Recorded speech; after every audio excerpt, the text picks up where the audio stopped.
ఒక స్వామీజీని ఆయన అనుచరుడు ఒక ప్రశ్న అడుగుతాడు. స్వామి, ఇస్లామిక్ మతోన్మాదులు, జిహాదీలు భారతీయుల ఇల్లు ఆస్తులు తగలబెడుతున్నప్పుడు, అమాయక హిందువులను హింసించి వారి ప్రాణాలు తీస్తున్నప్పుడు, దారుణాలు చేసి సంపదను కొల్లగొట్టి దోపిడీలు చేస్తున్నప్పుడు భారతీయులమైన మనం ఏం చేయాలి? హిందూ ముస్లిం బాయి బాయి అంటూ సోదరభావాన్ని వారిపై ప్రదర్శించి వారితో మరింత స్నేహంగా ఉండడం ద్వారా వారిని మచ్చిక చేసుకోవాలా?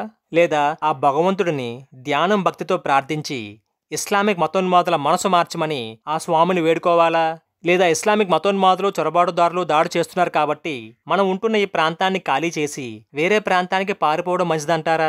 మాకు మార్గనిర్దేశం చేయమని ఆ స్వామీజీని ఆయన అనుచరుడు అడుగుతాడు. అప్పుడు ఆ స్వామీజీ చెప్పిన సమాధానం, నువ్వు అడిగిన ప్రశ్న నీ మూర్ఖత్వాన్ని, నీ అజ్ఞానాన్ని తెలియజేస్తుంది. మీరు గత చరిత్ర నుంచి ఎటువంటి పాఠాలు నేర్చుకున్నట్లు కనిపించడం లేదు. ఎందుకంటే ఆ గజనీ మహమ్మద్ సోమనాథ్ దేవాలయంపై దాడి చేస్తున్నప్పుడు ఆ సమయంలో కేవలం భారతదేశంలో మాత్రమే కాదు, ప్రపంచంలోనే సోమనాథ్ దేవాలయం అతిపెద్ద హిందూ ధనిక దేవాలయం.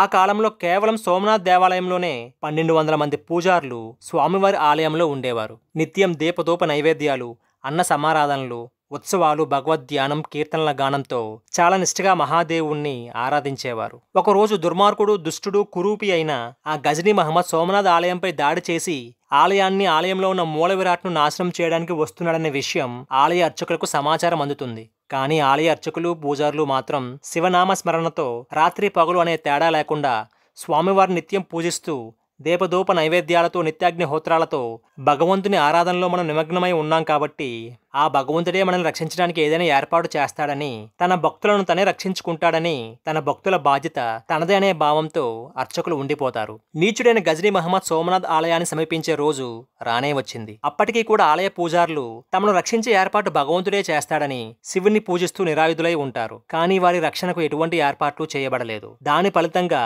నిరాయుధులైన ఆలయ పూజారులను, అర్చకులను ఎటువంటి కనికారమూ లేకుండా, చిన్న పెద్ద, ఆడ మొగ, ముసలి ముతక అనే తేడా లేకుండా అందరినీ అతి క్రూరంగా, నిర్దాక్షిణ్యంగా నరికి చంపి ఆలయంలో ఉన్న విలువైన వజ్రాలు, బంగారం, వెండి వంటి సంపదను దొంగలించి సోమనాథ్ ఆలయంలో ఉన్న మూల విరాట్ను నాశనం చేశాడు ఆ గజనీ మహమ్మద్. భగవంతుడికి భక్తితో చేసిన పూజలు, పునస్కారాలు, ధ్యానం వారి ప్రాణాలను కాపాడలేకపోయాయి. ఇది జరిగిన 100 సంవత్సరాల తర్వాత కూడా ఇదే మూర్ఖత్వం కొనసాగుతుంది మన హైందవ సమాజంలో.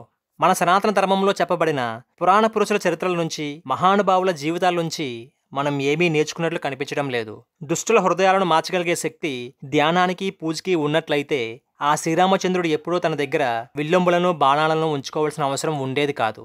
ధ్యానం యొక్క శక్తితో ఆ శ్రీరామచంద్రుడు రాక్షసుడైన రావణాసుడి యొక్క హృదయాన్ని మార్చగలిగి ఉండేవాడు. వారిపై మరింత ప్రేమను చూపించే విధంగా ఓ అసుర సోదర సోదరీమణులారని సంబోధించేవాడు. అంతటితో గొడవ ముగిసిపోయేది. కానీ ఆ శ్రీరామచంద్రుడు కూడా మూర్ఖుల హృదయాలను మార్చలేకపోయాడు. పైగా రామరావణ యుద్ధంలో శ్రీరామచంద్రుల వారికి విజయం ఆయుధం ద్వారా మాత్రమే సిద్ధించింది. దుష్టుడైన రావణుడు మరియు రాక్షసులు ఆయుధం ద్వారా మాత్రమే దారికి వచ్చారు. నిజంగా ధ్యానానికి దుష్టుల యొక్క మనస్సు మార్చగలిగే శక్తి ఉండి ఉంటే పరిపూర్ణ అవతారమైన శ్రీకృష్ణ భగవానుడు కూడా కంసుడిని, శిశుపాలుడిని, అలాగే కురుక్షేత్ర యుద్ధం ద్వారా దుష్ట సంహారం చేయవలసిన అవసరం ఏమొచ్చింది?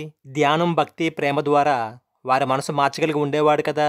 ధ్యానానికి, పూజకి, భగవత్ ఆరాధనకి ఒకరి మనసు మార్చగలిగే శక్తి ఉంటే మహాభారత యుద్ధం జరిగేదే కాదు. శ్రీకృష్ణ భగవానుడు తన ధ్యానం, ప్రేమతో దుర్యోధనుడి మనసు మార్చగలిగి ఉండేవాడు కదా.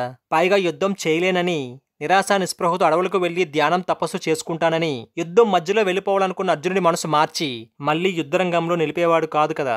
గత 1200 సంవత్సరాలలో భారతదేశంలో ఎంతో మంది మహర్షులు, సాధువులు, సన్యాసులు, గోరఖ్నాథ్ నుంచి రవిదాస్ వరకు, కబీర్, గురునానక్ నుండి గురు గోబింద్ సింగ్ వరకు వీరందరూ ప్రబోధించిన భక్తి తత్వం, ధ్యానం, ప్రేమ, అహింస వంటి పద్ధతులు మూర్ఖులైన ముస్లిం దురాక్రమణదారుల నుండి, బ్రిటిష్ దోపిడీదారుల నుండి, భారతీయుల హత్యలు, మానభంగాలు, దోపిడీలు, దమనకాండల నుండి కాపాడలేకపోయారు. ఆ సమయంలో కోట్లాది మంది హిందువులను ఓచుకోత కోసి బలవంతంగా మతం మార్చివేశారు.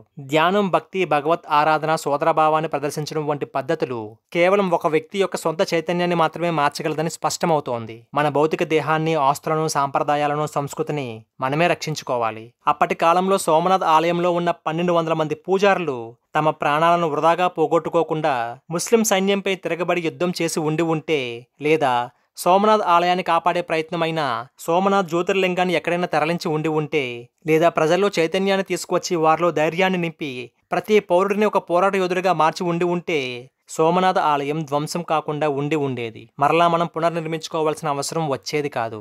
ఆ గజనీ మహమ్మద్ కూడా తోకముడిచి తన తుర్క దేశానికి వెనక్కి వెళ్లిపోయేవాడు. ప్రస్తుత ఈ ఆధునిక కాలంలో భారతదేశాన్ని, సనాతన ధర్మాన్ని, ధార్మిక వ్యవస్థను రక్షించుకోవడానికి భారతీయులకు 5 చట్టాలు అవసరం. 1 సమాన విద్య, 2 యూనిఫామ్ సివిల్ కోడ్, 3 మత మార్పిడి నియంత్రణ చట్టం, 4 చొరబాటు నియంత్రణ, 5 జనాభా నియంత్రణ. ఈ 5 చట్టాలు లేకపోతే ప్రస్తుతం భారతదేశంలోని హిందువులు 9 రాష్ట్రాల్లో మైనారిటీలుగా మారిన మాదిరిగానే హిందూ ధార్మిక వ్యవస్థ ప్రపంచంలో పూర్తిగా నశించిపోయే ప్రమాదం పొంచి ఉంది.